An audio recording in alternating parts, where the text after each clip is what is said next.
And why are you swallowing the microphone? I've seen Shane do it.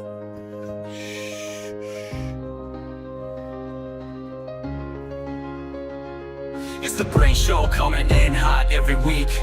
We bring the truth when we speak. Red, white, and blue, the bulls stand tall. We the people, united won't fall. We the people as our beat and rhyme. We're dropping old school values every time. Extreme honesty with a fresh twist. Breaking it down, you don't wanna miss. It's freedom talk, loud and proud. Voice of the people, can't be cowed. Every week, we speak our mind. For love of country, it's one of a kind. So grab a seat, let the BRANE Show roll. We're serving up truth, heart and soul. Brian and Shane with that patriot steel. For the people, by the people, of the people, let's go. It's the BRANE Show coming in hot every week. We bring the truth when we speak. Red, white, and blue, the bulls stand tall. We the people, united won't fall. It's the BRANE Show, coming in hot every week. We bring the truth when we speak.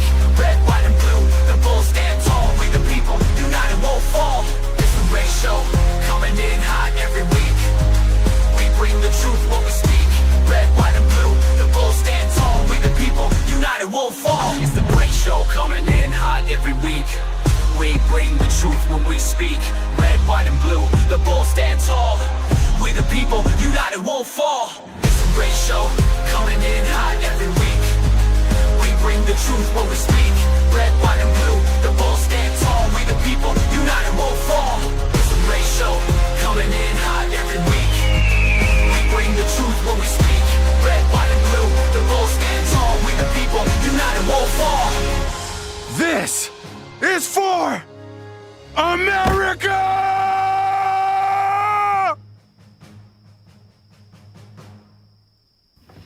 Shut the up! Yep. All right. You know the problem with Hollywood is? They make shit unbelievable, unremarkable shit. To those who can hear me, I say, do not despair. Will you fight? No! We will run! And we will live. And we will live! Shame on you. This could be the greatest night of our lives. But you're gonna let it be the worst. And I guarantee a week won't go by in your life you won't regret walking out, letting them get the best of you. Well, I'm not going home. Day may come when the courage of men fails, but it is not this day. The line must be drawn here. This far, no farther. I'm not saying it's gonna be easy. You're gonna work harder than you ever worked before. I really do believe that together we can accomplish anything. Because we'll never stop learning and we'll never stop growing. Failure is not an option. That's how winning is done. Believe me when I say we can break this army here. It has made us brothers. I say to you, what every warrior has known since the beginning of time. You've got to get mad. I mean plumb mad dog mean. If you would be free men, then you must Fight to fulfill that promise. Let us Cut out their living guts. 1 inch at a time. And they will know what we can do! Let no man forget how menacing we are. We are lions. This is your time. Seize the day. Never surrender. Victory or death. So come on then! Take it! This is where we hold them. This is where we fight. All right! Let's fly! My name is the Lord. When I tell our enemies that they may take our lives, but they'll never take Our Independence Day. You, the people, have the power. The power to create machines. The power to create happiness. You, the people, have the power to make this life free and beautiful. To make this life a wonderful adventure. Then in the name of democracy, let us use that power. Let us all unite. Let us fight for a new world. We don't sleep to dream, we sleep to build stamina. Energy to do our thing, get your camera up. This show is about to begin, so sit down and buckle it in. Let's go!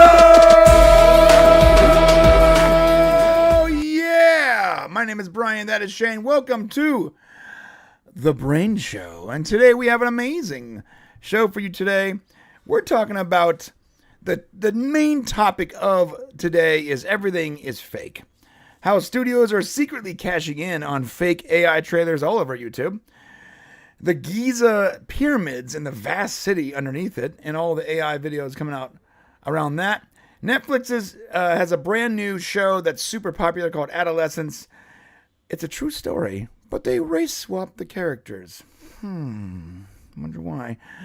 Disney shareholders are overwhelmingly rejecting proposal to sever ties with LGBTQ, which I think is a fake news story. And the EU believes, UK specifically, believes they can just beat Russia in an all-out war with their 12 tanks and 400 soldiers. We'll see how that works out. Shane, how you doing today, brother? Oh, wait, I'm sorry. I muted you. Hold up. My bad. It's always something I screw up.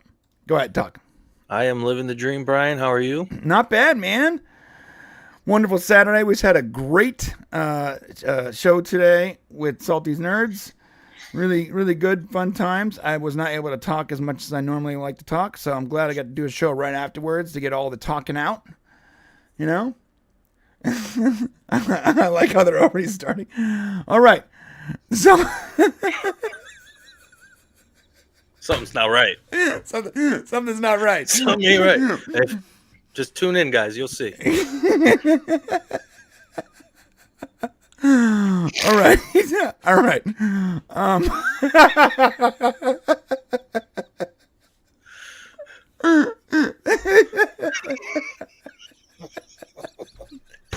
We could just do a show off the comments. Oh.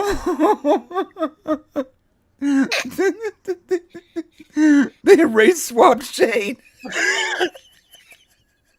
The funny thing is he says the black kid with a white kid. Oh, God. Yes, you're right. The Netflix show, they literally race swapped. Oh, that's what he's talking the about. The black kid with the white kid. Yeah. Yeah, we're going to talk about that because that is wild. And then the director and creatives are like, that's not true. It's not based on a true story. But then like 6 months before the show came out, they're like, based on a true story. A devastating true story. Okay, man. So what's new in your neck of the woods, Shane? Nothing much. As you can see, I have a different background. You may have noticed. But other than that, not much has changed. Really, I just moved to a new place, and everything's going well. I'm excited to get into today. We do have a super chat from John Yulden. What's up, mate? My brother from the UK. Tomorrow we're doing the Stargate episode. What episode are we doing? Episode 4. We are skipping episode 3 because it is garbage. We're doing episode 4 tomorrow of Stargate SG-1 watch along, so you do not want to miss that. You guys need to go check that out for sure. I will be posting it on the community tab of this channel, in addition to all the Twitters and all that. Okay, we're not gonna be able to.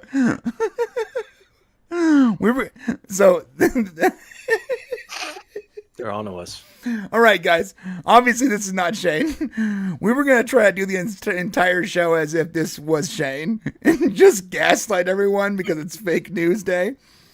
But no one's buying it. No one's buying it. I thought one person would at least fall for it, but not even one person. This is my good brother, my other brother from another mother. His name is JC. He's also from Florida, and he's also a Miami Dolphins fan. Yep. He's filling in for Shane today because Shane is in Yosemite again, wrestling with bears, I'm assuming. And I didn't want to cancel the show, and Shane was like, we shouldn't cancel the show, So, so Shane found the Fountain of Youth, and he showed up in the body of a Cuban guy named JC. All right, man. Let's just jump right into it. By the way, thank you, Joan. I appreciate the £9.99 £10, dude. All right, we're gonna jump right into the stories. I think here. 1 second. Let's do it. I want to start with the Deadline article. So, as you know, if you've been on YouTube for a while, there is a lot of fake trailers. Since even before AI, there was a lot of fake movie trailers like Galaxy Quest 2 and, Star Wars 19, Fast and Furious 37. People have been doing fake movie trailers for as long as I've been on YouTube. I think I've made fake movie trailers for fun. Our main channel did a recreation of the proposed Stargate revival trailer. And a lot of people thought it was real. It was very weird. Because at the top of that video, we had like this little 2-minute teaser. And our source at Amazon had explained what the teaser was going to look like. Sort of beat for beat. They're like, it's going to zoom in here from Earth. And you can hear Jack's voice. And he's talking to the Asgard. And then it hits the San Francisco Bay. And it goes underwater. And you see a gate activating. And zooms in to the logo 2025. So I basically took what he told us. And I created the best I could with CGI basically and just After Effects what I thought that teaser would look like. Dude, people thought it was real. It was so crazy. I'm surfing Reddit and I see on like some Stargate subreddit a screenshot of the trailer like, yo, you guys see this new teaser? It's coming out next year. And and then like a couple days later from on 4chan, there was literally a screenshot of that final Stargate with the same thing. So people were fooled by a teaser trailer I created in like 4 hours, in my house with After Effects. So people have been fooled by these AI, these fake trailers for a long time. And then came AI. And it made it easier to make trailers that sort of look new.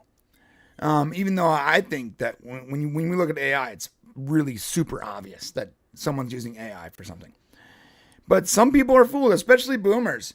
I don't know if you've been on Facebook recently, JC, but dude, how many images that are or videos that are clearly fake, and under the comments you have like, that poor child, or God bless their heart, or go America. All these boomers that believe, some like 9-year-old is in full military gear in the Marines or something. Crazy, insane images that make no sense, but they believe it, Jesus in like a hot dog form or something. Crazy stuff. Have you seen that yet on Facebook? I don't really. I deactivated my Facebook about a year ago, and I've never looked back. I mean, Facebook just always felt so. I felt like I was at an old folks' home, essentially. Yeah, there's a lot of older folks on Facebook. Sorry, I'm adjusting my camera here. There we go. No, but I have seen some of the trailers, and I have seen, and I don't want to get into it yet because you quite haven't, but I would love to hear your perspective and what you think about these AI trailers because, you obviously live in the content creation world. So it'd be interesting to hear what you have to say about it. Okay, so this is from Deadline. Deadline recently put out an article that says, Inside YouTube's weird world of fake movie trailers and how studios are secretly cashing in on the AI-fueled videos. Now, this is actually happening now. I talked to a creator, friend of mine that does a lot of AI, he does a lot of fake movie trailers. Like his entire thing is like just trailer footage, right? And he said before they might get some copyright claims from here or there, but they never had like full-on studio takeovers. But I guess studios are really hurting for money because now they're just taking over the monetization of these channels. And they're not allowing for... this is what happens on YouTube is they give you a copyright claim and you can refute the copyright claim and say, well, no, that's mine, or it was fair use, or it's parody or whatever, right? Well, what happens normally is they let it go. It's like if we're reviewing a trailer, like say we're reviewing the Superman trailer, and they claim it because, of course, we showed the trailer in the video. All we have to do is dispute that claim and say, wait a minute, we're reviewing it. This is commentary. This is reaction. This is parody, whatever. And most of the time, unless it's Universal, and most of the studios just release it because that's what it is. And it was picked up automatically by the automated system. Well, now people that are creating fake trailers where it's like 60% AI footage that doesn't belong to the studios in any way, just because it's using the trademarked images, characters, or logos, They're just straight claiming it. And when they dispute those claims, they come back as, nope, this is owned by Disney, or this is owned by whatever. And this is a recent development. And my buddy who does these AI trailers, he was like, dude, it's like every single one I make is now being claimed. And the monetization, it's not being blocked, but the monetization is going straight to Amazon and Disney and whoever claims it, and Max, which is sort of wild because they didn't actually make it. Like, this is AI footage or whatever. This guy edited together with After Effects and AI this fake trailer, or this they call them concept trailers. And the studios are so hard up for money that they're allowing it to exist, but they're claiming all the ad revenue. And so this is what Deadline says. Exclusive, David Cornswed's Superman lies on the ground, an open wound on his chest wells with blood. Cut to Nicholas Holt Luther watching on. Millie Alcock's Supergirl levitating into view. They are not from here. Luther intones in an ominous voiceover. So this is a Superman trailer, and I'm going to show it to you. Probably going to get copyright claimed. By the way, this image is obviously fake. Like, it's obviously AI. To me, when I look at it, I'm like, that's clearly AI. Like, it's obviously not real. But a lot of people are fooled, right? So let's watch this, and you tell me what parts are obviously fake to you. And then I'll tell you, this video that got 321,000 views has been monetized by Warner Brothers somehow. Wait a second. Do you have it up? Because right now I see the Deadline news article. Thank you. Boom, there it is. Can you see it now? Yep. Okay. Here we go. Let me make sure you can see it in full. There it is. Here we go. They are not from here. AI, obviously. AI, obviously. And they will AI, never be. Obviously. Right. The first 3 shots. Yeah, I mean, so far everything we've seen is AI. Yeah, Like, super really AI. everything. Like, at the very least, like, you need to make it so where it looks like they're filming it, like, in a movie theater or something, so that you can't tell how fake it is. That's what I would do. Like, I would make this, and then I would film it, like, on my phone, in a theater. I would make it look like it's one of those, like, leaked trailers. And I would probably fool people, because I knew for a fact this can't fool anyone for sure. Here we go. You can tell in their faces. Yeah, you're right. They walk among us. They hide in plain sight. They saved millions, Lex. These couple shots have been... What? These last couple shots have been hard to tell what's AI, though. Yeah. Like, all the quick cuts and stuff like that do help it. So I think this is from, like, the movie. These must be from the movie, because that is real footage. This is all real footage from the movie, I think. That's real footage, too. In sight. They saved millions, Lex. And that power is exactly what makes them dangerous. That's real. This world is right on the cusp. That's real. That's fake. That's fake. Okay, so that's real. That's obviously not the same person, and the logo is completely different than the one that's on his chest. Neck. Look at, he's like, oh, he's ripped. He's like, I gotta watch over Metropolis. He's super stacked, man. But that's the wrong logo, FYI. It's clear to me. There's a change Real. brewing. Nope, that's fake. That's fake. I was fooled for a second. So for like half a second, it looked real. But then you see when his face moves, like not all the pieces of his face move at the same time. Like they sort of lag behind. Real. Real. Real. I won't let you turn the world against me. Real. I don't have to. Real. All I have to do. That was fake. That quick shot of Luther. Fake. Is show them the truth. Real. Even though that one, this is a real shot that looks really fake. Oh, look at him. He's flying so fast, his eyes are like... His eyes are trying to escape his head. They're going to roll back if he keeps going that quick. Yeah, they people made fun of this clip because it was shot with like the camera is attached to him and like looking at him as he's flying. This isn't actually a real shot though. James Gunn put out. And let me tell you something. While I am rooting for this film to succeed, and I can't wait to watch it, This is one of those shots that someone should have said, "Hey, James, I don't know, man. You know, he's super cross-eyed. let's Looks like a lizard, you know. Let's go back to the drawing board on this shot." You may be different, son, Real.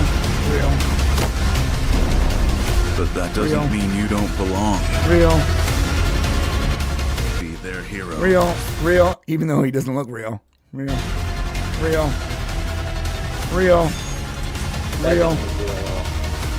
It's all real so far. You know what's funny is a lot of the last minute, 40 seconds of that was just actual footage. So no, screen culture complaining that this was copyright claimed. I don't know, bro. More than half your fake trailer is just the regular trailer. I mean, it's a fair assessment. So I think that maybe they had the right to claim you on that one. I don't know. So that was the fake trailer. Now, that was actually one of the best ones I've seen, because I pulled up some other ones that I'll show you in a minute that were really absurd, that are being monetized or claimed by these studios that are clearly hurting for money because they're not making enough money. They keep, even though they make $500 million a month on their subscriptions, they need more. They're not making enough. I did the math once on how much Disney Plus makes, and it's like billions of dollars a year. I mean, do you go to Disney often? I mean, I used to, because I live close by. Man, just the parks. I mean, if you go with a family of 4, you got to have like $600-700 to just burn. Oh, more like $2,000 now, bro. Because like $600-700 is going to cost. That's just to get in. That's like a family of 4. It's probably about $150 a ticket for a non-park hopper. And if you want to get the park hopper, where you can go to, so they have multiple parks. They have like the regular park plus California Adventure. You want that sucker, dude? Oh, good luck. $250 a pop for one day. You know, it's like you're already looking at almost $1,000 for tickets. And then when you get in, if you really want to have a good time, you have to get something called, I think it's called, before it was called like Lightning Pass or Fast Pass. I think now it's called like Disney Genie or something. They keep changing the name. And the reason they keep changing the name is because they don't want people to remember how bad the service was before. So they change the name every year. So you keep getting it and forgetting that you already got it 2 years ago and it sucked. But basically it allows you to go to a separate line. So they have the original line that people wait in. And they have another line. Let's call it the Lightning Lane, because I forgot what it was called. I think that's what it's called. And if you have this app, you can, ahead of time, you can schedule your ride. So you can I want to go on Space Mountain. And you can go, Space Mountain has a 45-minute or 55-minute wait. And you can sign up. And then when you get there 10 minutes prior, you can go in on the special line and sign in and go. But you can only do one ride at a time. So you go in there, you use the app to get, a faster line, but then you have to wait until you get out to schedule the next line. And if you do the math, you're still going on the same amount of rides. You're just waiting in line a little bit less. So you're just waiting around, spending money on concessions, waiting for your next ride to open up. It's absolute bull crap. And it costs another $20, $40 a person or something like that. Then you add in concessions and food. It's inexpensive.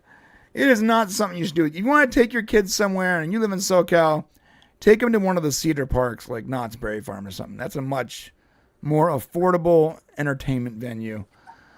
Anyways, so I did the math on how much Disney Plus makes, and you're talking about upwards of, 2.5 to $2.8 billion a year, right? Now you take out the cost of running Disney Plus, the servers and all that, content. Okay, I can see how they're only making $1 billion a year.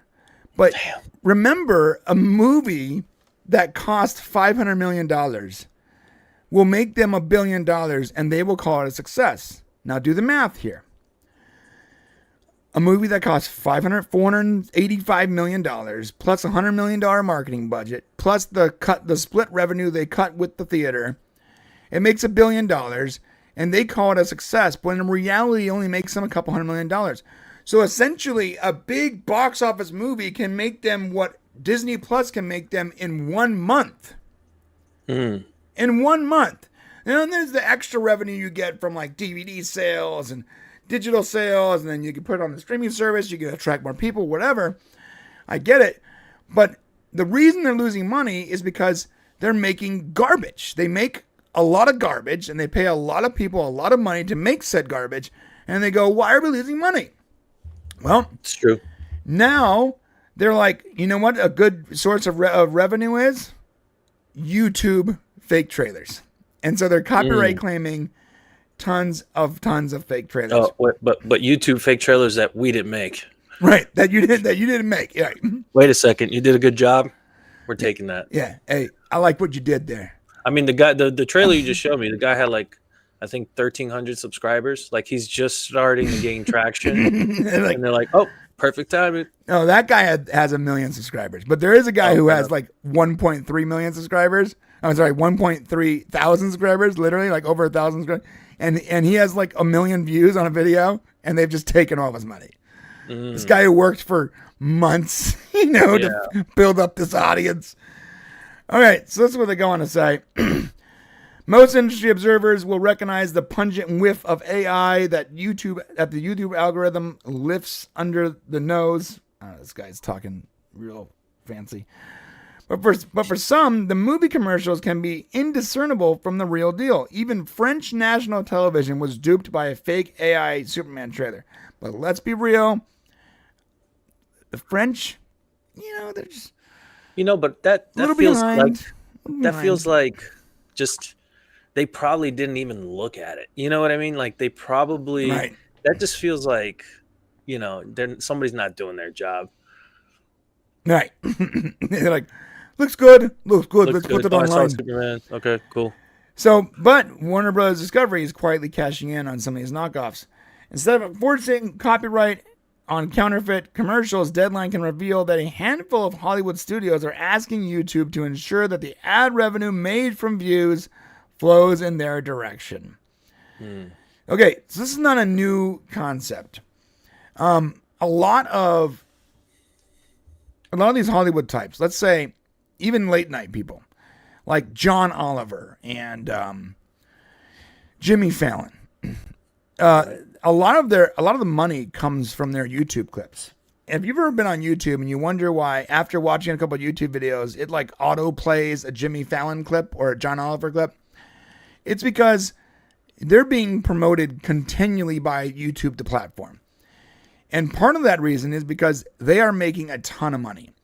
Their clips, like SNL will put out a clip of every one of their sketches, and it gets millions and millions of views. They get more views on their YouTube channel than they do on their actual program. I believe it. Like you can look at the ratings for SNL and see how many millions of people watched. And often, one of their clips on YouTube will get 3 times the views that the actual entire show got on NBC or Peacock.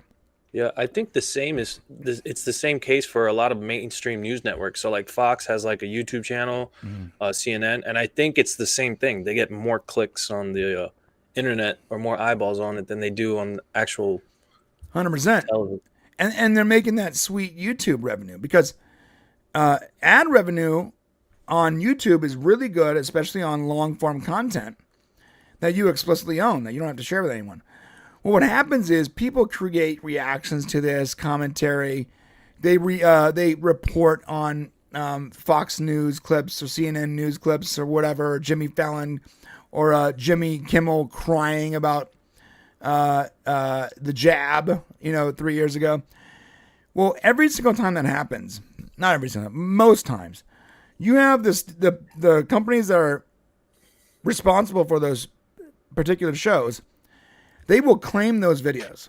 They will auto-claim them because they put them on YouTube first because they have some kind of ad rev third-party service that scans the YouTube and looks for any clip or any audio that belongs to them. And they will instantly claim it. Now, I have been through this where I have put up a CNN clip. We talked about, a 2-minute clip that we then talk about for 15, 20 minutes. And they will try to claim the entire 20-minute clip video, no matter what I do. And when I say, no, this is commentary, this reaction, they go, what are you going to do? You going to fight it? Huh? You going to fight it? You little 100,000 K, 100,000 subscribers, you're going to fight it, bro? We're worth millions. And they just say no. Yeah. And they probably have their own legal teams, and they can drag you on for years and just empty. And what are you going to do? What are you going to do? You're going to fight it? Because now you can go, they can deny your dispute, and then you go, well, no, they're wrong. They're denying it incorrectly. Now, what YouTube doesn't tell you is you can always dispute a copyright claim.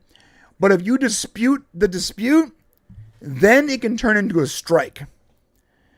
And in YouTube, you get it's like baseball. 3 strikes and you're out. You get 3 strikes and your channel is gone, right? So if you dispute the dispute and try to fight someone's copyright claim after they've already decided that they're not going to honor your fair use, then if you lose, and you will, there's a possibility it'll end up being an actual strike on your channel. And a strike is the worst thing you can get. So most people will dispute something, right? And then when it comes back as no, they just let it go. And someone in YouTube says, someone in the chat here said, yeah, they'll keep it up just because it's good for getting subscriptions, even if they're not making any money off it anymore. 100% true, Drew. 100% true, Drew. He says, I guess the best thing is even if you get claimed, you get subs for future videos. Yes. If you look at my main channel, I have videos up that have gotten claimed. And because they have hundreds of thousands of views, I leave them up, even though I'm not making any money on those, because people will watch those and then hopefully they'll subscribe or watch something I do in the future. That's the best case scenario. After spending months on something, I'm not going to make any money, but hopefully I'll get return customers. God, that's awful. It is awful. Imagine spending months on something only for it to be claimed a year later. Not even like the same day, a year later. Like, oh, you're just not making any money on this. Have fun with that. Like, oh, for what reason? Because we said so. Oh, cool. Can I dispute that? No, you can't. Oh, cool. All right. I'm kind of happy that Rumble's picking up steam for that reason, because YouTube is kind of a bully. I mean, or not just YouTube. I shouldn't just say YouTube, but Twitch as well. It's like they can suspend your channel without even telling you why, and then they'll email you some like corporate letter that doesn't really tell you anything, so you don't even know what you're disputing. It's really unfortunate, kind of where we've landed, but it's I guess it's the corporate life, I guess. Right. Yeah. I'm glad Rumble's picking up steam too. And if you're investing, now's the time to put some money into Rumble, because there's a lot of money. There's a lot of money behind Rumble, and I believe they're making a lot of moves to get people to move over. Even though I appreciate Rumble, I have a hard time watching it because I refuse to sign up for Rumble Premium. There's not enough I watch for it to be worth it for me. And so much of their content though is literally just behind like a Rumble paywall. Like I was watching Crowder pretty consistently, and then when he moved over to Rumble exclusively, I don't know if you know this, but like you should be able to watch it for free still with ads, except for when it ends, the replay is behind Rumble Premium, which means if you didn't watch it live, you're just not going to watch it. And I think that's a little bit dirty. Like, why don't you want people to come if you want people to come to your platform, have the option for ad free, sure. But also have the content there with ads at the very least. I mean, couldn't they theoretically make more money showing you ads? Yeah. Rather than not showing you the video at all? Right. Which is really, yes. So they could possibly make a lot more money than your $9 a month just showing a million people 3 ads. They can make a lot more money because they're not going to get 1 million people to watch it now. Like, okay, how many people are on Mug Club? A couple 100,000? Okay, cool. But you could have gotten, 10 million views, 5 million views, which would have been probably more profitable. I don't know. they're really pushing the Rumble Premium thing, which is fine. I believe in it, but like you have to have content that doesn't require a payment. Like there's a lot of people that aren't going to buy into it automatically. Like they need to see the content first. 100%. You know.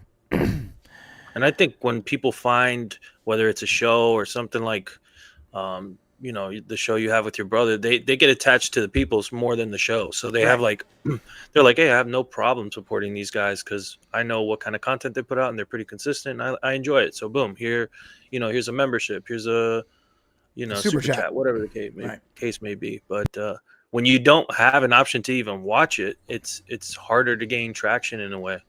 Yeah, and it's even worse, I think, for Rumble too. A lot of these Rumble Premium shows that you want to go watch, they have like a free preview, but on a 2-hour live stream, their free preview is 2 minutes. Like, I don't know why you do that. Like, just show the video with ads. Yeah. Anyways, so this goes on to say, and we're going to wrap this up pretty soon. It goes, and they're going to explain the history. And this is true. In the beginning, people have been posting fake trailers since the dawn of YouTube. One of the earliest examples is to go viral was a reimagined Titanic sequel in which Leonardo DiCaprio's Jack Dawson is discovered in a block of ice under the ocean and is brought back to life. And it's I actually remember this. Look at this. Like the dragon from Game of Thrones. Yeah. Do you remember? Yeah. Look at this 2005 Titanic tech right here. Oh dude. my God. Total. Present day. Explorer, this is Cab 3. We are styling. This is well made though for 2005. Jeez. Okay, take her up and over the bow rail. This is really good for 2005, man. I gotta say. Go, Tron. It's basically what they used to do was they would use clips from other movies to like produce a new narrative for a trailer. It's actually pretty brilliant. You just see Darth Vader in one of the clips. Yeah, he's like.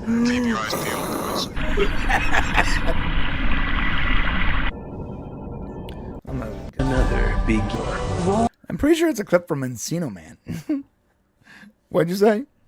What's the name of the lady that was on the Titanic? Rose. He's gonna be like, where is she? Where's She could have fucking put me on that door. I could have survived. There was plenty of room, and she just pushed me off. It's like a revenge movie, like John Wick. It's just like, Rose is about to get hers. Sir, Rose passed away. What? What year is this? I'm taking out her family. How do you like it? Is there not enough room on the door now? So what they say is the trailer was updated in 2018 by here's the Australian YouTuber VJ. Oh, I'm not showing you the VJ4RARWR. Horrible YouTube name, by the way, because I have no idea what that means. The guy went on to got 53 million views. Wow. Before the original video was blocked and then monetized by Century Fox. He also did a Mission Impossible sequel in which Tom Cruise runs from New York to LA. I could just see him I would probably watch that. Tom Cruise has like the coolest run in Hollywood. Brilliant, bro. He actually like trained somebody to show him how to run cool. I watched like a 10-minute YouTube video about it. You can tell I have a lot going on in my life. Yeah, someone should have taught Ezra Miller that. Ezra Miller runs like he's like in a gay production of Cats. All right, here's the impossible bomb run that JWAR uploaded.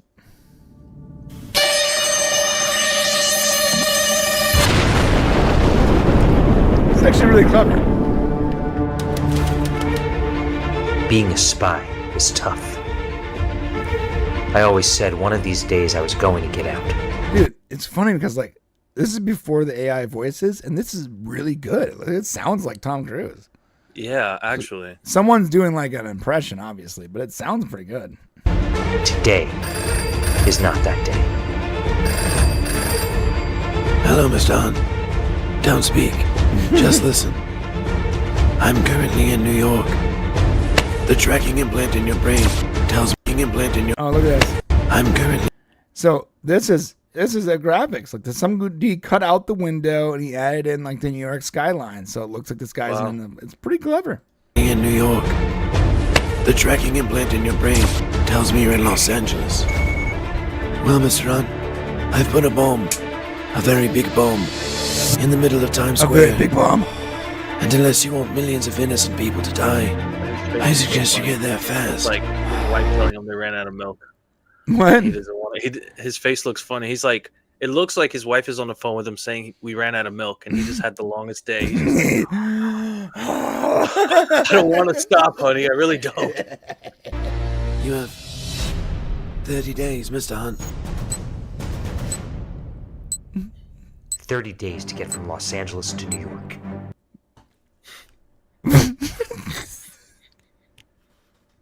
I would watch this. Like, I don't even need to see anything else. The trailer ends here. I'm instantly, as soon as the podcast over, I'm buying a ticket and I'm heading over. Why can't you drive? Or take a plane? Why do you have to run? Because it's cool. Why else? Ethan, we gotta get him. Here's him running. But I had to try. So I ran out of the phone booth and ran. When I got tired, I slept. When I got hungry, I ate. When I had to go, I went to bed. Mama, you're right. Are you doing this for world peace? I'm like, you guys, if you guys want to watch it, go watch it. It's. Oh man. I'm not gonna play the whole thing. You know, Tom Cruise has like this aura about him. Like from now on, when I go jogging around the neighborhood, I'm putting on a suit. I'm just putting on a suit. Yeah, from now on, when I go jog, I'm putting on a full suit with dress shoes the whole night. My feet are gonna be just horribly disfigured. But and bottom line is, I'm not gonna go back to the story, but basically these guys are Forrest Gump 2.0. Yeah, Forrest Gump 2.0. These guys are actually creating. Now some of it is garbage AI slop. Okay, let's be real. Some of it is absolute garbage. It looks fake. It looks bad. Like, it's not even good AI. Like, here's the deal. If you're going to use AI to make your stuff, like, do it right. And don't just grab some clip off of ChatGPT's image generator or whatever. Like, actually make it look real. Actually use the right voice and all that. You know, cut it correctly. And we're going to be seeing some more of this later on with another story. But can't wait. But there is a lot of people that are actually doing a lot of good work. Like, that was a hilarious trailer. It's a concept trailer for obviously a movie that doesn't exist. Why do you think it's okay that then Sony decides to copyright claim that and take that entire guy's paycheck just away from him? Now, let me ask you this, right? Because do you think it's a copyright claim because they're using the name, they're using the characters, things like that? So, like, if we can go back to the first trailer you showed us, right, the Superman one, if somebody made it like Super Dog, do you think they would still copyright claim it? You know, same exact trailer, they just put a dog in instead, like the old 90s movies where they had Air Bud and stuff. Like, do you think they're copyright claiming because, one, they're using the franchise name in Superman, they're using the character Superman? Could that be why they're claiming these things? Maybe that's the reasoning, but that would be illegal. I mean, that would be not legal, I guess is the right word. Because there's something in this country called parody law. It's existed since the Campbell soup painting. You remember that famous painting of the Campbell soups by Andy Warhol? I don't. All right, I'll show you. This is actually a big deal. He painted this painting. You know, you've heard of Campbell soup, right? Yeah, of course. Okay, so Campbell Soup, for all the people that haven't heard of it for some crazy reason, is a very popular soup company in the United States and probably around the world. And they make soup that goes in a can. It's that simple. Andy Warhol made like literally painted a painting of various Campbell soups. That's it. Nothing special. But the whole point of it was as like a parody commentary on like capitalism and life and all that stuff. And originally they tried to actually take that art away from him. And there's this huge lawsuit happened where parody law was pretty much invented.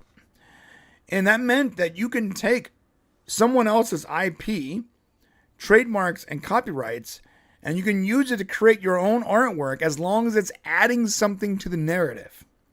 As long as you're adding something to it and you're commenting on it in some way. Whether it's political commentary or you're making a joke or whatever.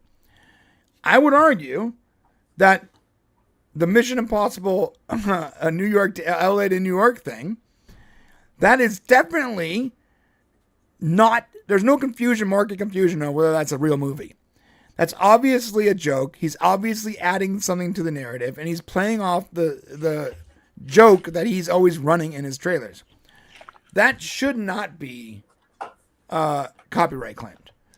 Okay. And they do that though because they know that no one's going to dispute the dispute because they don't want to get a copyright strike, which will once you get 3, your channel's done for.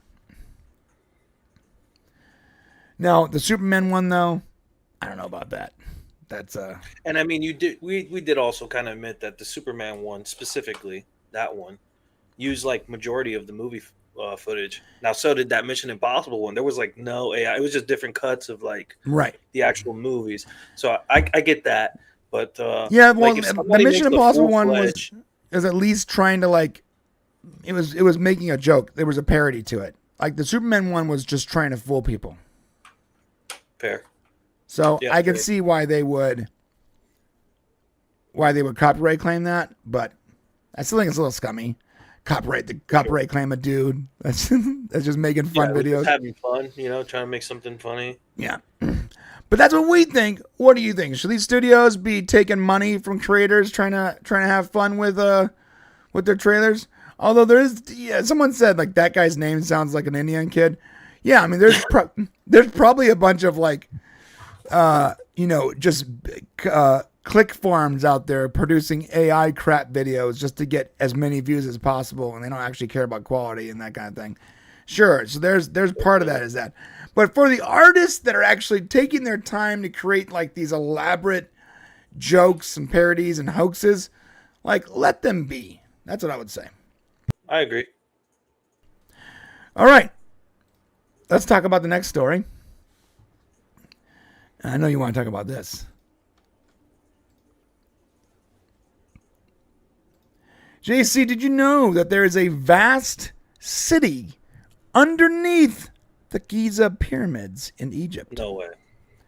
A vast city. Now, that would be awesome. I'm going to read you guys this article, and then we're going to show you guys what that vast city looks like. Exclusive from the Daily Mail. Experts now even more confident that a vast city exists under Giza pyramids in Egypt after a new discovery. Scientists on a mission to prove a vast city, they keep saying vast city, sits in more than 4,000 feet below Egypt's Giza pyramids have released a new analysis they say proves the findings to be true. Last week, a team in Italy, presented bombshell research that claimed to have discovered multi-1,000-foot tall wells and chambers underneath the, I can't say that word, Khafre pyramid, whatever, a pyramid. Here's that link, and I'll link this stuff in the description. Researchers say they have determined a confidence level well above 85% that the structures identified, the pyramids of Khafre, I can't say this guy's name, as well as those beneath other pyramids on the Giza Plateau exist. The wells and chambers were identified by sending high-frequency electromagnetic waves into the surface And the way the signals bounced back allowed researchers to map structures beneath the pyramids. The team used a specialized algorithm to process the data and create the images that showed what the wells and the spiral formations leading to the enormous chambers. Okay, now we got to see what these things look like. Super cool. Yeah. Super cool. Yeah, super rad. Super rad. But this is like, if it is true, this is like confirmation we're in a simulation, like 100%. There's a city down there or whatever. Like, look at this picture. That is insane. Yeah, it's taller than the actual pyramid. Like, these are tall. These shafts or cylinders or whatever are literally taller than the pyramid. That's crazy. Which, by the way, this just leads, like, you want to talk about the Stargate theory, where, like, the whole Stargate TV show is just a psyop for us to believe that, you know, the Stargate, is not real. I don't know, man. This looks like a giant landing pad with a battery attachment. It's so crazy. And they say that you see the things going around the copper tubes or whatever. They say those are like steps so that they could get down. So yeah. I guess we're about to see what's really down there. Yeah, you guys want to see this? Check this out. You know, someone went down there exploring.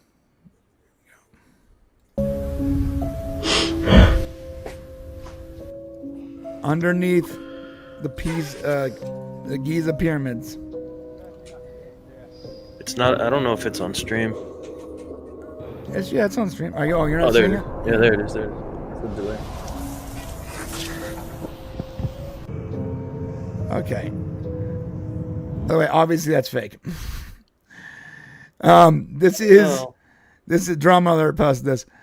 Video appears to show structures beneath the pyramid is actually fake and actually AI generated. Now, obviously, it was AI generated. I could have told you that about 3 seconds. But it does like from the naked. Like, if you show this to a boomer on Facebook, you guys, like, they think this is real. 100%. Like, if my grandma was still alive and I sent her this, she'd be bro, so confused. I did send this to an older friend of mine who loves Stargate. He's like 78 years old. And I was hoping he would respond before this stream. He hasn't responded yet. I guarantee you that guy, and I'm not, no smoke, the guy's a smart dude, but he doesn't understand technology, right? He's going to look at this and be like, holy crap. This is amazing. Yeah. Aliens are real. And stuff. There's blue crystals and copper wire. Yeah, it's crazy, bro. It's nuts. Look at that. It's a giant glowing crystal. What the hell, bro? I mean, if that stuff is really down there, though, that would be so crazy. Oh, it'd be rad. I hope they get the permit to go down there and see what's really down there. That would be. And that's the biggest problem, right? All right, so this is what they said in the article. Professor Conver suggested that it is conceivable that small structures such as shafts and chambers may exist beneath the pyramids, having been there before the pyramids were built because the site was special to ancient people. He highlighted that the Mayans and other people, but what would the coincidence be that they just happened to build it on top of an existing structure that was underground and that was perfectly formulated? Like, that's a ridiculous concept. What if, like, because a lot's happened since, the Egyptians were at like peak in civilization. What if it wasn't always underground, though? What if that structure was above ground? You know what I mean? Oh, snaps. Wait a minute. What I mean? What if all we see the pyramids is just that very tip of a gigantic building? Exactly. Holy crap. Right? Because there's a lot of sand over there. And that's sand. That's like the sort of the mud flood theory too. Like there is a conspiracy theory that a lot of stuff over time has been buried under miles of mud and sand and dirt. And so all the pre-existing civilizations that came before us, we don't even know existed or what they're capable of because everything's been buried. The mud flood theory. That was like this whole empire that existed before we did that had advanced technology. Thank you, Monkey Jeebus just said it. Tataria. You guys want to go down a rabbit hole?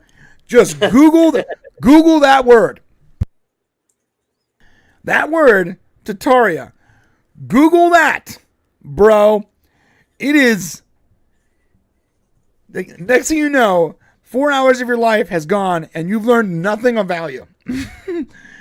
Tataria. That is a wild conspiracy theory. Yeah, it involves giants. Look into it. Like it's a whole civilization that existed before us that was completely devastated by these massive floods and that just buried everything. And so, well, you look at this, like you look at the image, like you got a good point.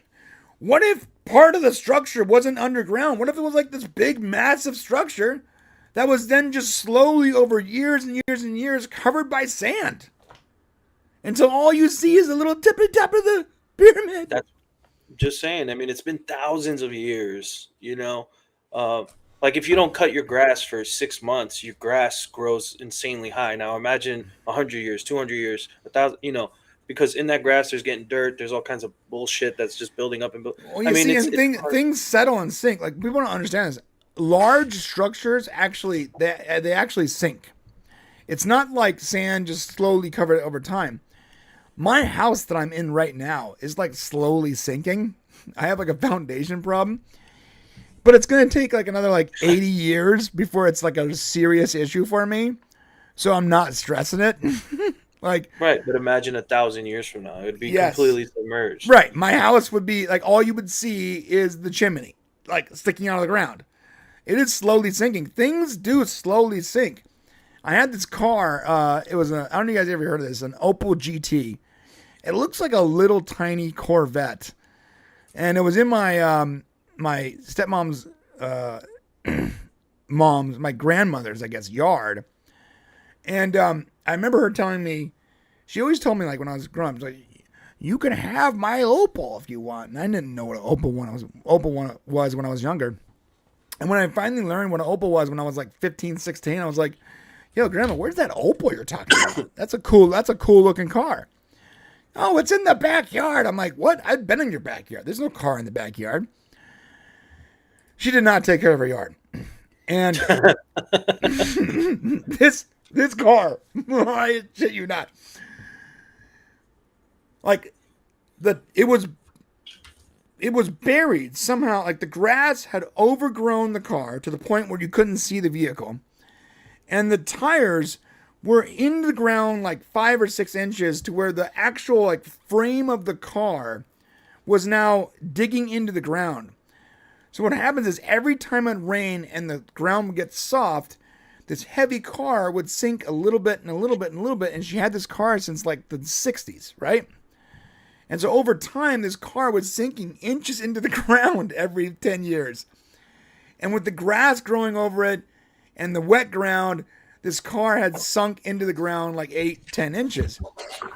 I dug that thing out and I used it. I tried to restore it myself. That didn't work out. Then I got my dad to help me, and then his friends, and eventually a group of bros, older bros, spent like a year and a half restoring this car.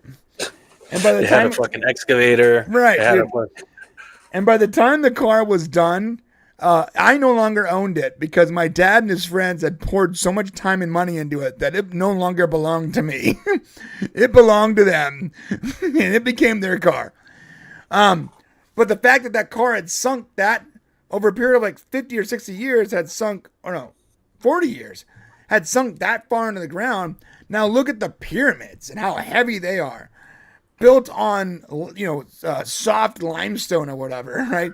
It's going to slowly sink over eons until all you see is the very tip of that pyramid. Makes complete sense. I'm going to send you a link here. It's a video kind of, it's a BS video, but it's quite interesting. And here, it kind of shows you what the pyramids would do. Like, we don't know what the hell's down there, right? But let's say it is what they say it is as far as like a giant battery. Mm-hmm. This is kind of what it would look like, essentially. Well, I sent you a link somewhere. I'm not quite sure where You I sent sent me it. an Imager link, but I can't see it. Yeah, I put it up on Imager just so you could. I can't But like, see it, bro. what if it looked like that? Send me the actual image link, not the link to the Imager post. Oh, gotcha. By the way, Imager has really fallen over years. Like it does no longer works the way it used to work. I like so many things I used to have up there that are just gone now. With no explanation, they just removed my post. For no reason. It's gone. Bye-bye. It's crazy. I used to have thousands of images on there and they're just all gone now. It's very weird. I'll see if I can find it for now, but I guess we can keep going. But if I find it, I'll if I can figure this out, rather. Oh, I think I figured it out. Let me see. No, I didn't. Oh, it's like a hidden link, I guess. Yeah, make it public. Okay. All right. Anyways, while you're doing that, so someone in the chat said, my camper has been in the spot for 8 years and the tires are sunken in the dirt to the rim. Yeah, there you go. So now let's times that by hundreds.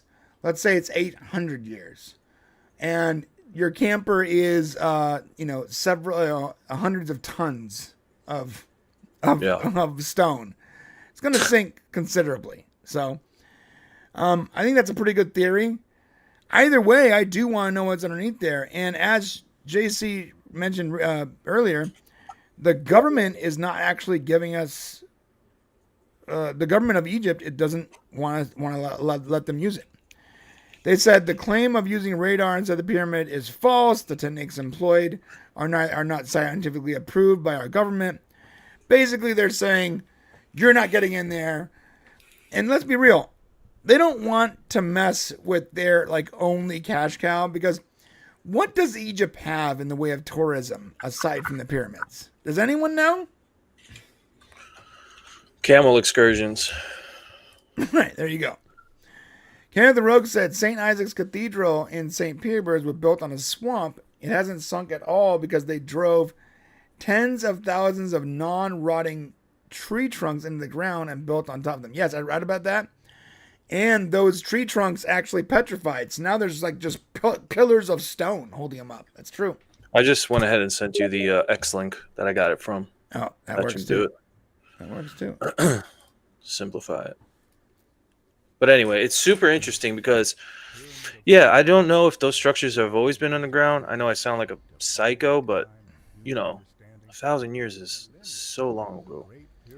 Yeah, look at the way that's built. I can totally see these. It's funny. So they add all kinds of cool electric footage and imbued particles and all that. But let's just say it was just pillars, and on top of the pillars was a giant capstone. It could have been that simple. I mean, didn't you and I have a conversation not too long ago about the Baghdad battery, is what they call it? Yes, the Baghdad battery. That's a really cool. Thank you for bringing that up. So if you haven't heard of the Baghdad battery,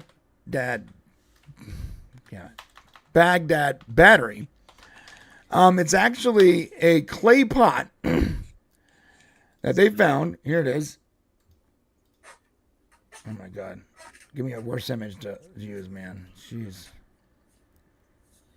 I'll just show you what it's supposed to look like. Oh, here we go. Clay pot that they found. And the pot has an iron rod surrounded by a copper cylinder. And then inside of that is this reactive liquid, they assumed was vinegar or wine or some electrolyte. And it acts the same way as a very basic battery would act. When you plug in a lemon battery or one of those potato batteries or whatever. Well, what's funny is people have recreated this ancient battery that they found in Baghdad, and they've managed to get a charge on it. In fact, they've even set them up in series. The YouTubers set these things up in series and was able to charge his iPhone with 25 of these Baghdad batteries in series. He was able to trickle charge his iPhone. So they do work. Now it's a low charge, it's low voltage. All that stuff is true. But let's scale this up. Let's take this 1 foot battery and let's make it 500 feet tall. Yeah. What kind of voltage would you get on it if it was now 500 feet tall and filled with electrolyte? And it's not like, well, we don't know, right? But it's not like they had iPhones back then and computers. So whatever they were powering probably didn't take much. Maybe it was like, I don't know, a windmill for a granary or even just little lamps but in their houses or something like that. Who knows how advanced they were, in reality. And I guess if they do get to go down there and excavate and see more about this, we'll figure that out. But theoretically, they didn't really have any of that stuff that we have to charge nowadays. This is the guy that did it on YouTube. He set up a bunch of these batteries. It looks like he's not having fun there. He keeps getting shocked. No, yeah, you're completely right. Like, yeah, they didn't have iPhones. So what were they charging? Well, here's some thoughts. We've seen some very interesting hieroglyphs, whatever. And I don't know if you recall this hieroglyph. Now, this is a 3D version of it. Someone recreated it. But there was a hieroglyph that looked like a giant light bulb or laser of some sort surrounded by these little Baghdad batteries. And someone recreated this to see what it would look like in a concept. But imagine if they were just powering gigantic lights. What if it was that simple? What if it just powered lights? I don't know. Totally possible. I mean, totally possible. They didn't have the fuel. Well, maybe they did, right? But they couldn't have endless amounts of fuel to where they can light torches every night and lanterns and this and that. This is more feasible. Obviously the Egyptians. I mean, it sounds crazy. They built a gigantic Baghdad battery, 30 of these gigantic, how tall is it? 500-meter batteries underneath the ground just to power some lights. Yeah, well, there's that theory. There's the theory too that they were it was stops for UFOs, where UFOs could essentially refuel. That's the Stargate theory. Yeah, they were landing pads. They were landing pads for spaceships. Well, I don't know. What do you guys think? All we do know is that there is definitely some kind of huge, massive, gigantic, tall structure underneath the pyramids. They're never going to let us actually see what they are. The best we're going to get is some AI videos or some Stargate theories. And like Mark says here in the chat, I want to find all the ZPMs in the basement. or as Rodney McCade said, ZPMs, 0 point energy modules. But what do you guys think, man? Maybe when the Egyptian government is overthrown by whatever current government hates them, we'll get a chance to look at what's going on, because that's a very volatile area of the country. Yeah, I hope we get to see it. Hopefully they let us excavate or whatever. Supposedly this department of the Egyptian government is very, very strict on what you can and can't do around Egypt, or the pyramids rather. So it's not likely that anybody's going to be, at least for the near future, but hopefully they prove me wrong. Right. Okay. So this next one is about, let me just get rid of this tab here. Let's talk about Netflix Adolescence. And it's funny, I kept seeing this show pop up on my feed, people talking about it nonstop. And I don't really care about, I'm not really a big drama guy, and I especially don't like the crime dramas like my wife does. I'm not a fan. Don't care for it. But then I saw this, and I thought it was very interesting. Here we go. Here's the series, Adolescence, Little White Kid. Headline, killers who stabs schoolgirl Elaine Adem in white-hot anger in row over teddy bear, jailed for 23 years, reality. He's a migrant. It was definitely an older adolescent migrant. That, by the way, that kid that's in this doesn't even look like an adolescent. He looks like a 8-year-old child. Does not look like a teenager in any way. I don't get that at all. So then you look at this story here from Forbes, is Netflix's Adolescence a true story? Here's what inspired the hit crime drama. And yes, they admit that that very particular event did actually inspire this drama. That kid plays a 13-year-old that basically stabbed his schoolmates, right? First off, the kid doesn't look remotely like he's 13. Secondly, he was a African American or African migrant. He was a black migrant. He was not some white kid from going to parliamentary or whatever it's called. So looking at this article, it says Netflix's new limited series Adolescence brings every parent's worst nightmare to life. 13-year-old Jamie Miller, Owen Cooper, is accused of murdering a classmate. But is the chilling story based on real life events, or is it purely fiction? Notice these articles come out, by the way, after people start complaining about the race swapping. Then all of a sudden articles come out that says they weren't race swapping. It was not invented. It wasn't based on the real thing. No. The gripping 4-part limited series starring co-creator Stephen Graham follows the case of Miller, who stands accused of murdering his classmate Ketty Leonard. Filmed in a single continuous shot, which, by the way, that is cool. Each episode unfolds in real time, immersing viewers in the intense search for answers about what really happened to Katie. Now, this is definitely based on this particular killer that stabbed Elaine Andam. And I'll explain why in a second here. But while I'm doing that, while I'm pulling that up, what do you think about this race swapping, JC? I always have somewhat of an issue with these because they love to portray. Let me put it like this. If it was a true story about me going into a gas station and shooting like innocent people, and then they race swapped a black person into that, hell would be raised. But it's very hypocritical in my opinion. I think if you're going to, especially if you advertise it as a true story, if you're advertising it as a true story, it should follow the facts of the story. You're not trying to hurt anybody's feelings, but if you're going to depict a true story, it needs to be a true story, Right. Yeah, it's sort of silly.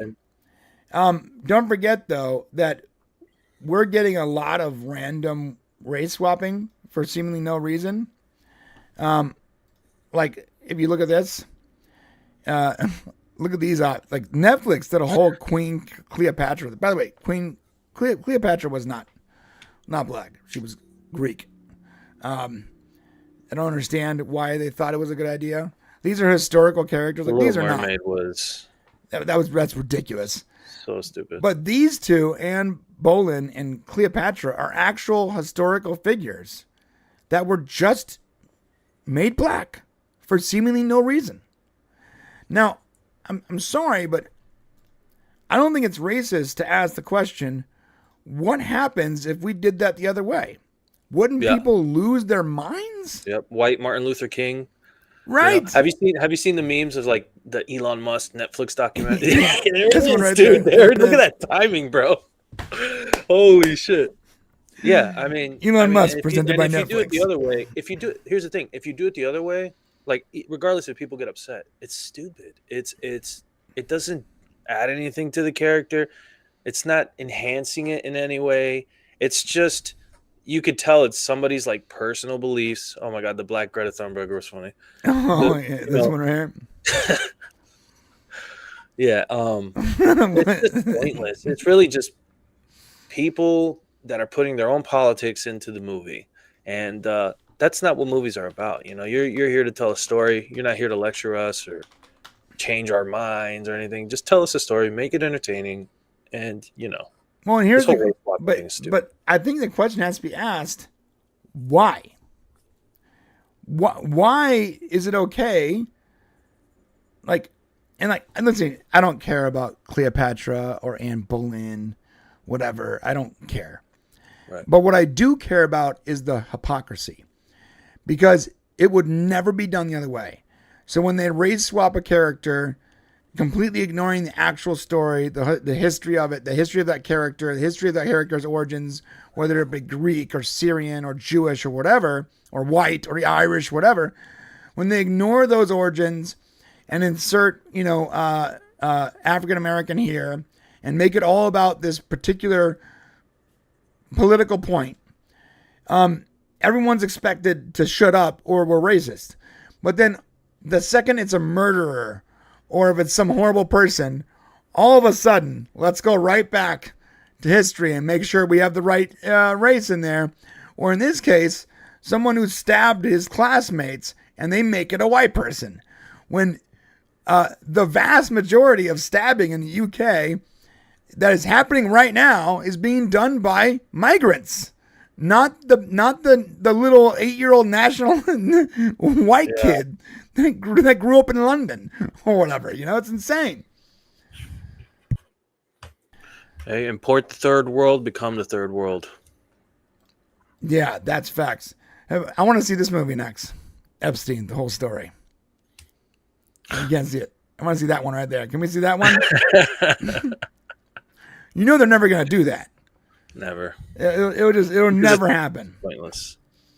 Now here's the flip side of this. Ready? Barack Obama with Ryan Gosling.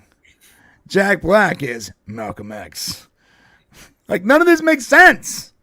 Yeah. And it's like, if you truly respect the race, like, let's say the director was a black dude. Why not give a young black actor the opportunity to play this, like, psycho killer? Like, if you are about protecting the black community and stuff like that, give them opportunities. You're literally taking opportunities away from these people to, like, push an agenda or however you want to look at it. But it's very hypocritical. Right. And that's what they could have given a young stud black dude, with a huge jump in his acting career, because obviously I feel like it got all the traction it did for the wrong reasons, for the obvious reasons. But they could have put some young stud in there that, could have really made a career out of that. And, they decided to put some white kid or whatever. It's all so silly. Yeah, wasn't Anne Boleyn like the queen of... I'm sorry, I'm an uncultured American, but I'm pretty sure Anne Boleyn, she was the queen of England, dude. So you took a character that was the queen of England,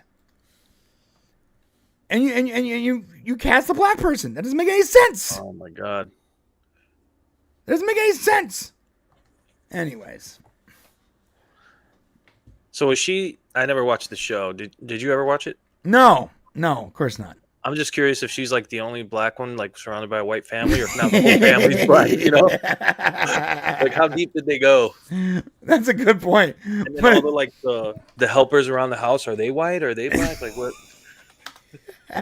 How deep does this go? Here, I love this. I love it when Reddit... So Reddit is a cesspool of scum and villainy. Let's be real.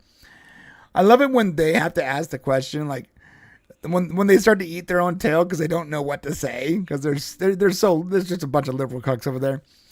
Genuine question: does it make any sense to depict a 16th century English queen as black? No, none at all. And there would be an uproar if a white person played a historically significant black person. Yeah, he literally echoes what you just said. But it's true. It's true. Martin Luther King comes out. Henry Cavill plays Martin Luther King. As much as people love Henry Cavill, dude, it's going to get so much flack because it's silly. There's no point in doing that. It doesn't make any sense. Like, everybody loves Henry Cavill, but we know he's not Martin Luther King. He doesn't look like Martin Luther King. He doesn't share the race of Martin Luther King. It doesn't. Yeah, what Martin Luther King is. I mean, Henry Cavill is Martin Luther, and you're like, And in the trailer, he's like, "I have a dream. I have a dream." He's like, no, Henry, stop. This is not working out for me, bro. Like, the crowd's all Indian. There's not even the white or black people in the crowd, It's just all Indian dudes. It's a bunch of Indian guys. Jesus, what fucking timeline was this, Dad?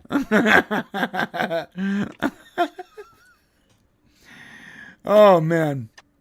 Well, speaking of Tom race... Cruise is MLK. Well, speaking of race swapping, and we'll end this story with this. You got to see this video. I thought it was really funny. So when they first talked about the Harry Potter race swapping the Snape character. I was like, yeah, that's stupid. Why would you do that? Like, he's clearly supposed to be this particular type of character. The books depict him as that. Everything about Harry Potter lore depicts Snape as like this sort of pasty, pale, sort of evil-looking white dude, basically. And so they're going to recast him as black. I was like, that doesn't make any sense, but whatever. I'm not a Potterhead. I don't know the lore. I don't care. Same. And then I saw this. Watch this. I don't know if you heard this. There is a black guy who just got casted to play Snape in the new Harry Potter TV show. Did you hear about it? I heard about it. I kind of think it's a bad idea, but hear me out. Hear me out. What do we know about Snape and Harry Potter's relationship, and why is this going to go bad? This is so good. Ooh. Harry doesn't trust Snape for some reason that he can't figure out why. Yeah, it only works if Harry's black too. Yeah, it's going to be very awkward, and Harry walks in and sees the one black teacher at Hogwarts and goes, I don't know what it is about him. I just can't trust him, You know what? I bet you he's the guy who stole the Sorcerer's Stone. People are like, why do you think that, Harry? I don't know. I just have this feeling. Snape killed Dumbledore. Whoa! Whoa, what are you talking about? Did you see it? No, just look at him. Also, he is the teacher of the dark arts. Literally until the last movie, they go, okay. But for 7 movies, it's just Harry going like, I don't trust him. He's the only guy who could teach the Quidditch players how to dunk. I think he had something to do with killing my parents. Why do you think that, Harry? I think he just associates with some bad characters. Do you have any proof of that? It's a feeling I have. Snape walks by. Harry Potter's leaving his dorm, locks the door. He's locking the door. Yeah, I think that that casting decision is bad for the lore, canonically. But then when the way they put it, that makes sense because Harry Potter, really, he has no reason, but he just doesn't trust the guy. He has a gut feeling. It doesn't work when it's a black dude. And it's a little white boy. I don't trust him. Something about him is different. I'm a little more indifferent on this one because it's a fictional character, so it's like whatever. Right. For me. But then again, if they made Superman black, it'd be weird too. So I don't know. Right. But I guess if you're a big time Harry Potter fan, and he is described in the books as like a white pasty, Yeah.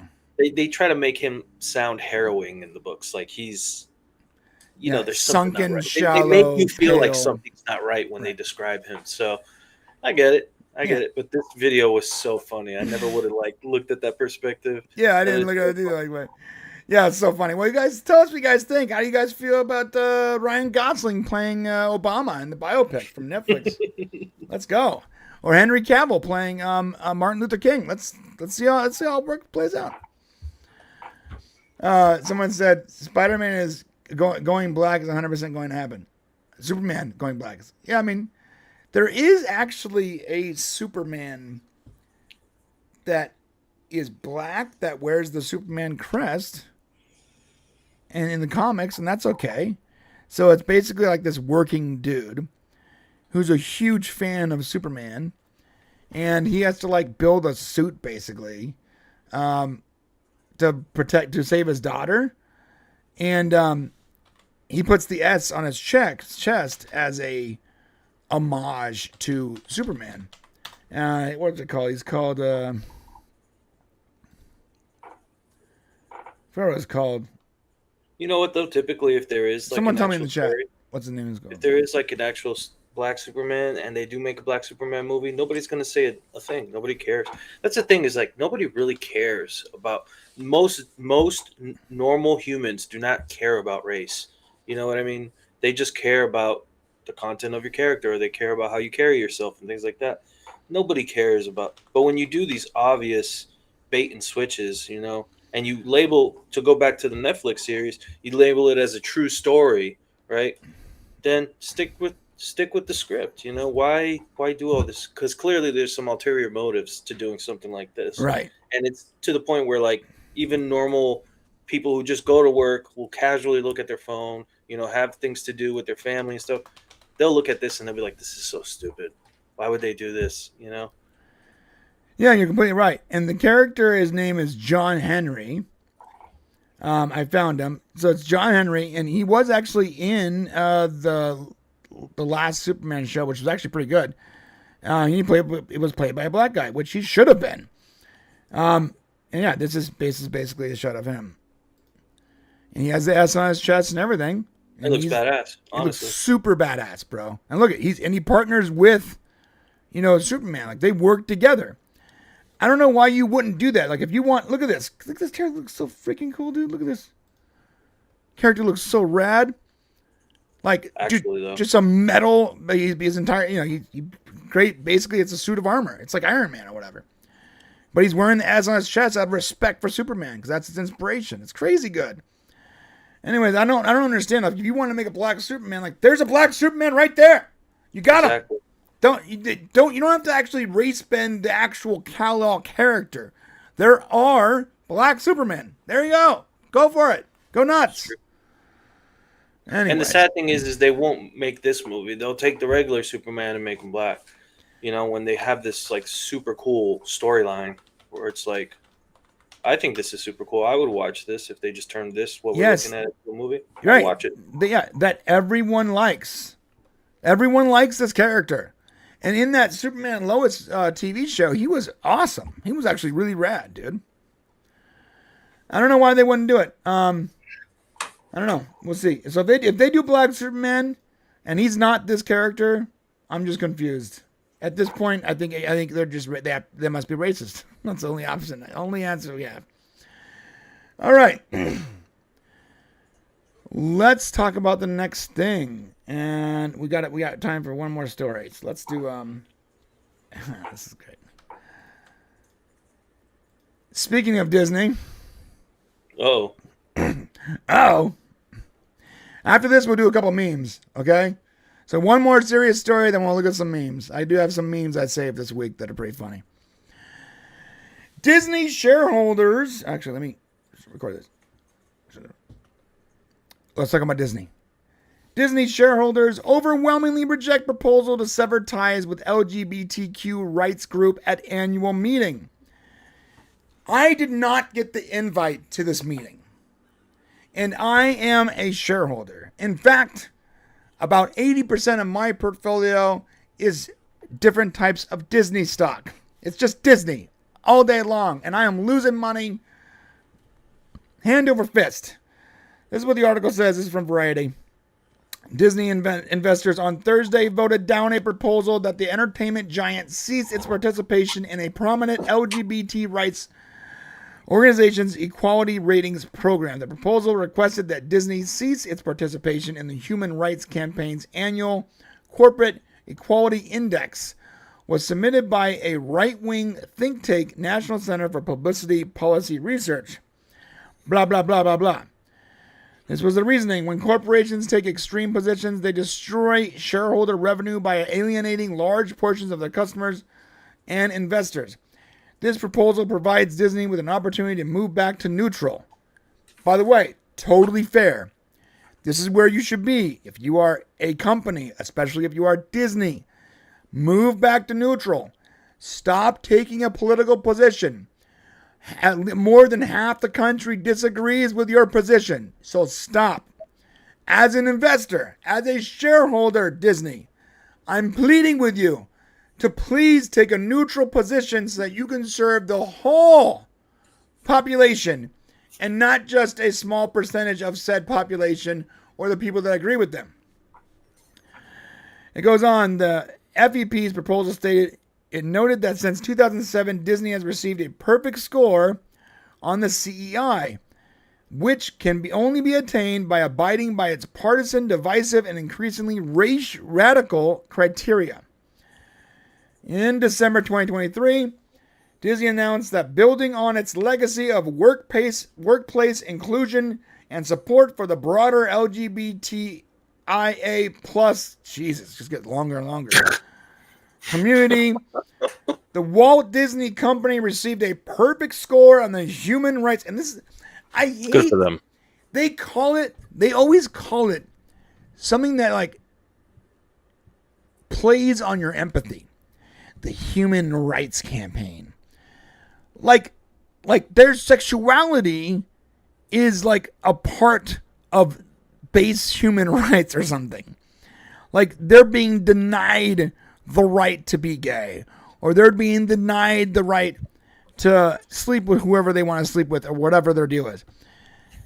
They always play on your empathy by pushing for a very specific type of words that make it sound as if they're being persecuted in some crazy way, right? So they got a perfect score on the Corporate Equality Index, the nation's foremost benchmarking survey and report measuring corporate policies and practices related to the LGBTIA plus workplace. I'm going to skip ahead. Disney's board recommended voting against the proposal to end its participation in the HRC's Corporate Equality Index. Shareholders concurred with only 1% of the shares voting in favor of the proposal, according to the preliminary tally. So, 99% of the shareholders apparently voted to stay radical and to stay with this LGBTIA plus whatever. And only 1% voted to be neutral and to jump out of this insane HRC. So I have the question: what shareholders did you vote for this? Because I'm a shareholder, my dad's a shareholder, Shane's a shareholder.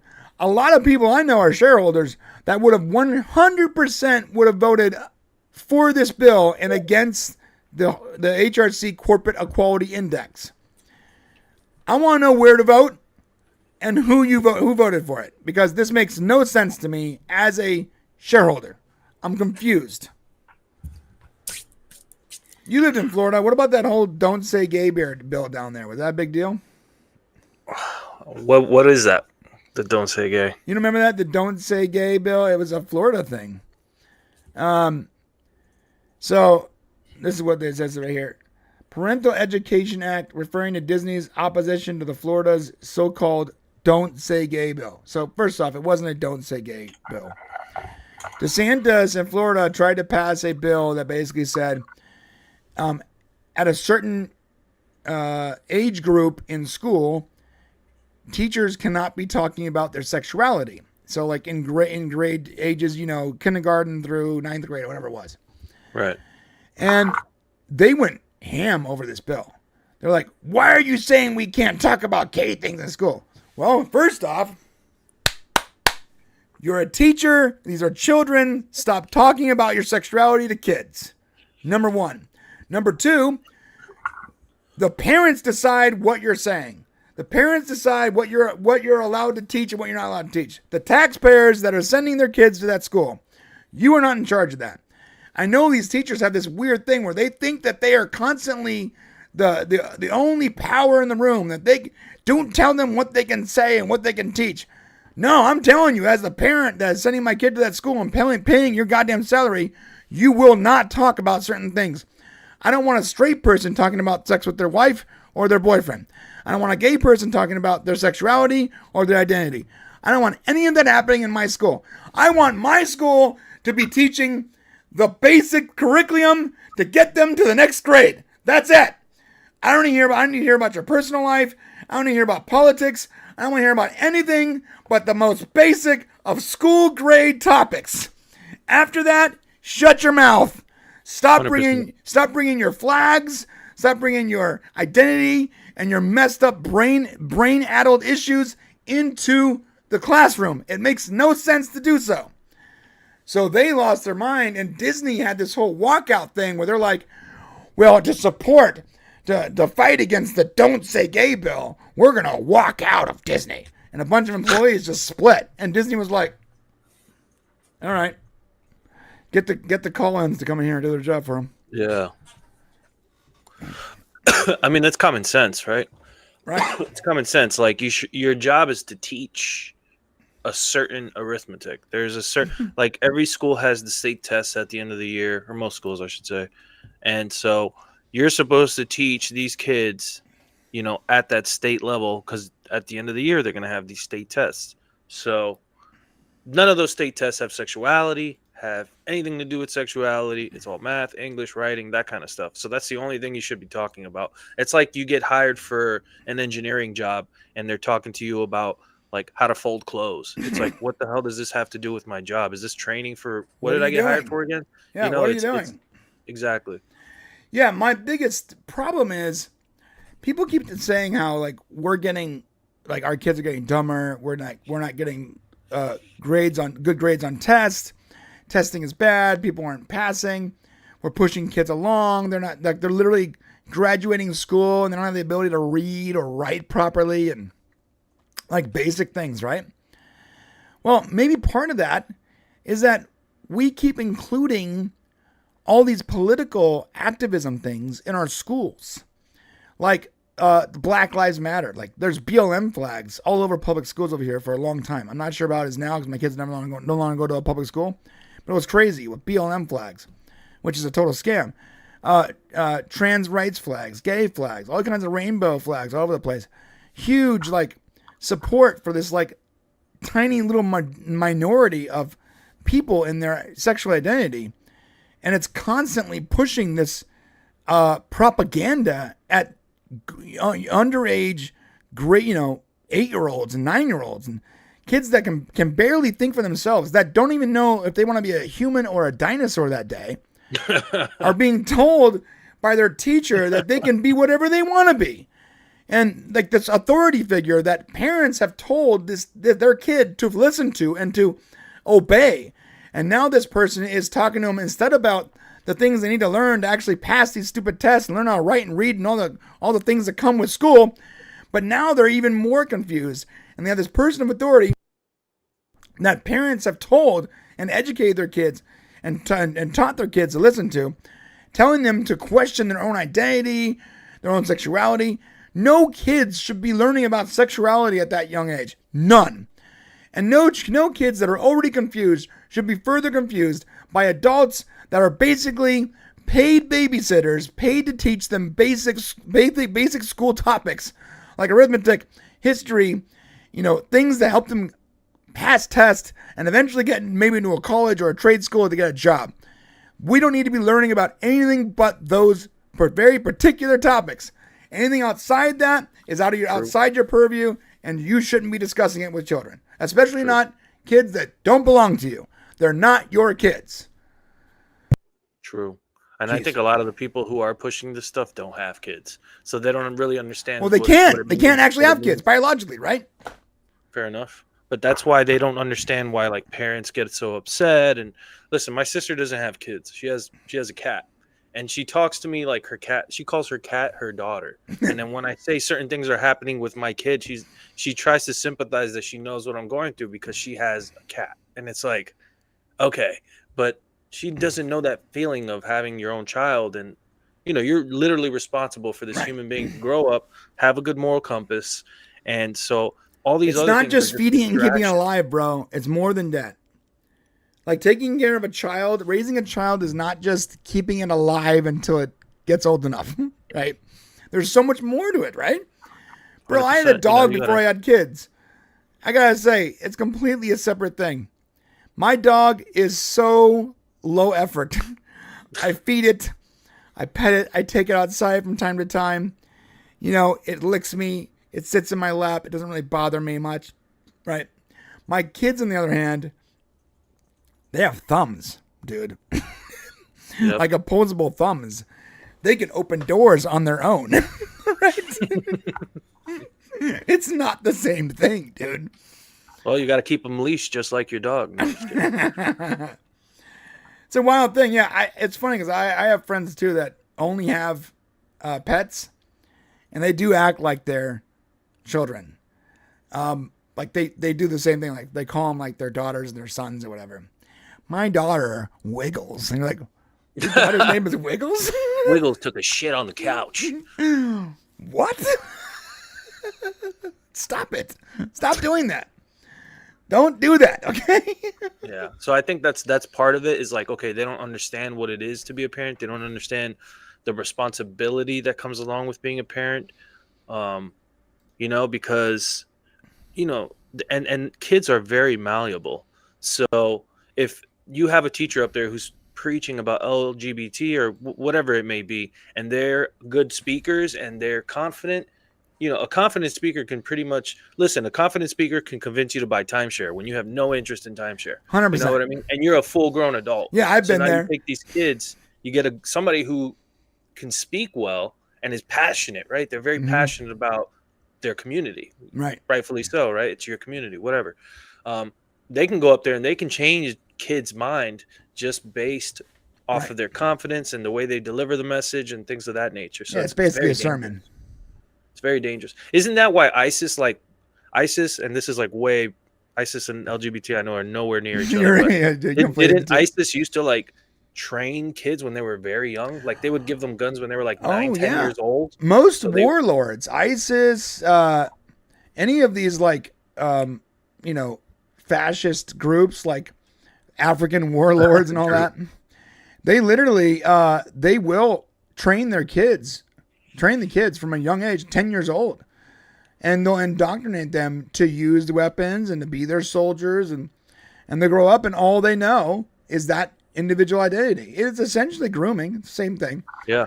They have like no empathy. They can kill without any guilt, It's like training like if the army could take kids in that are 9, 10 years old, they would.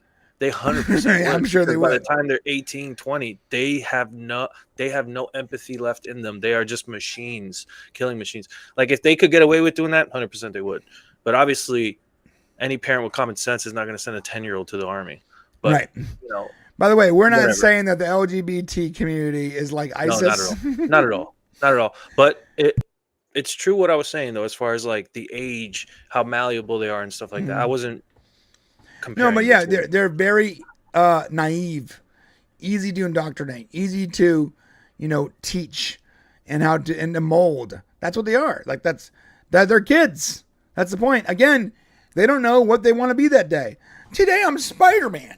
Okay, cool, Spider-Man. Get your pants on. We got to go to school. Spider-Man doesn't wear pants. Like that kind of stuff. Like that's what the kids are. And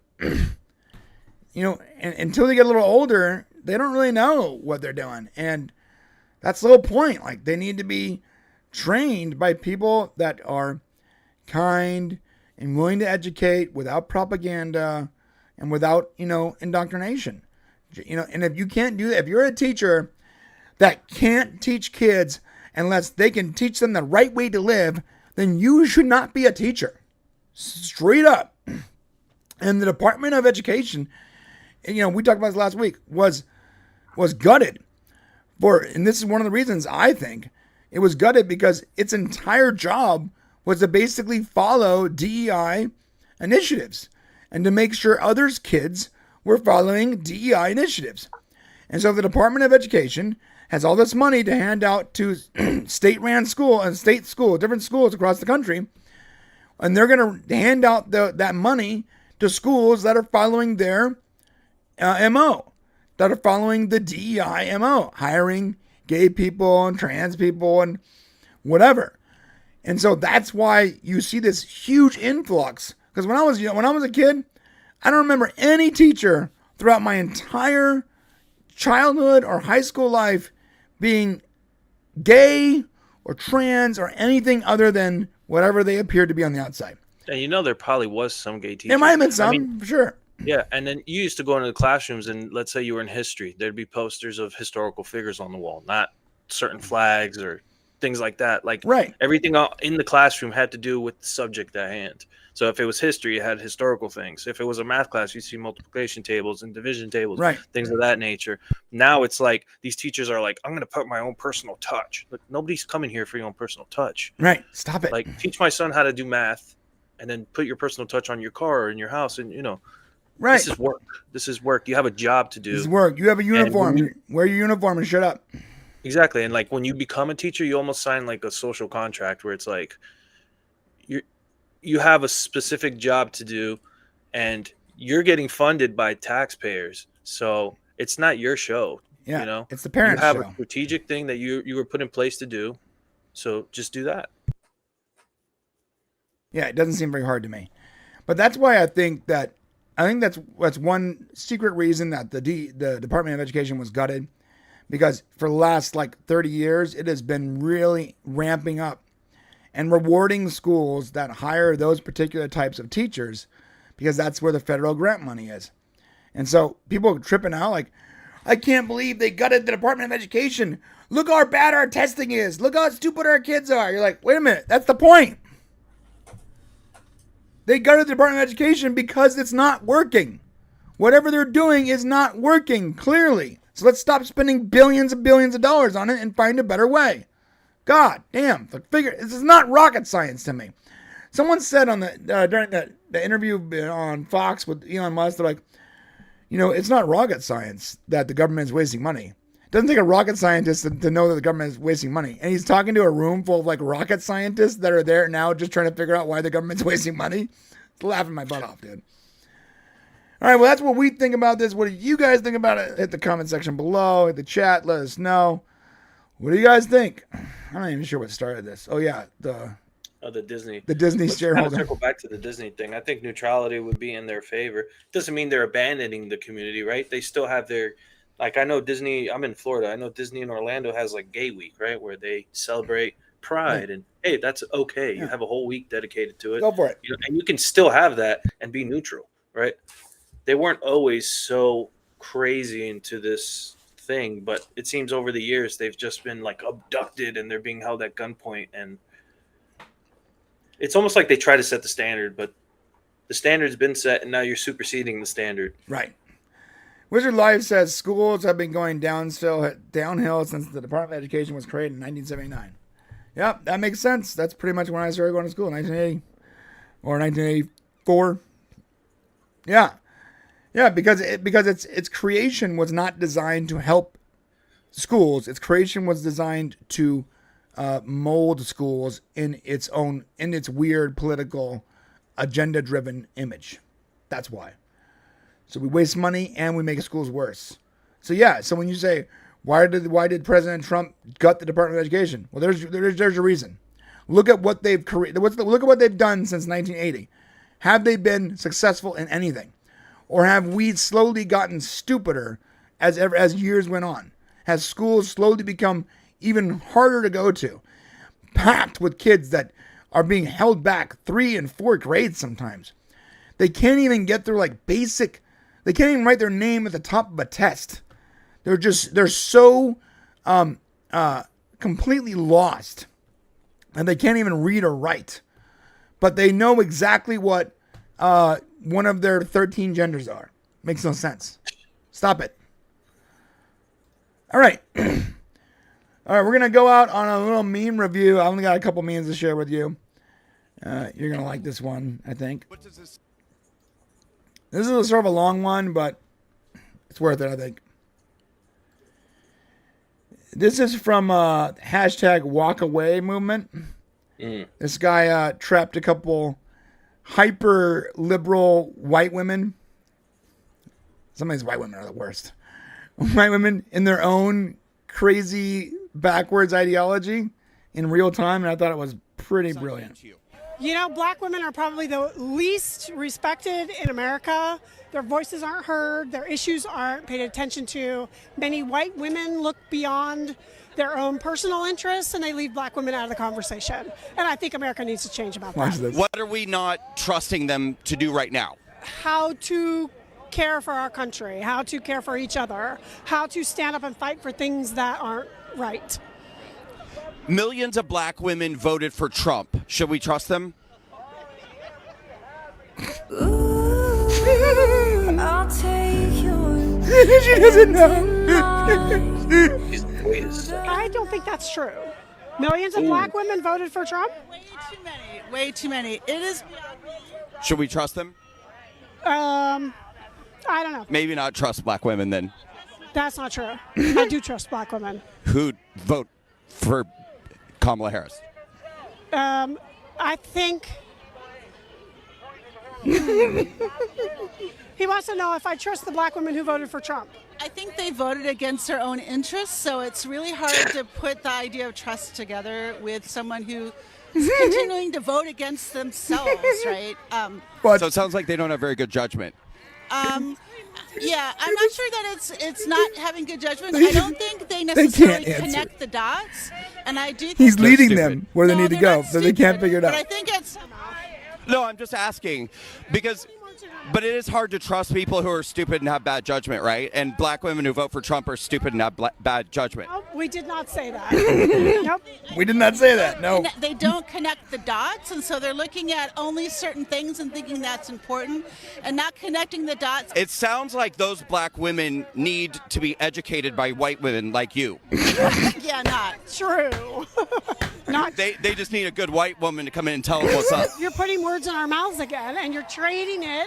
I'm sorry, I don't mean to do that. This idea that white people are going to be the white saviors fucking pisses me off. But if white women like you don't educate them, how are they ever going to learn to vote the way that they're supposed to vote? You know, as a white woman, I'm happy to help educate and talk to people, but it's not my job to go convince somebody else. I hope you're able to get through to some of those untrustworthy, stupid black women. Good luck.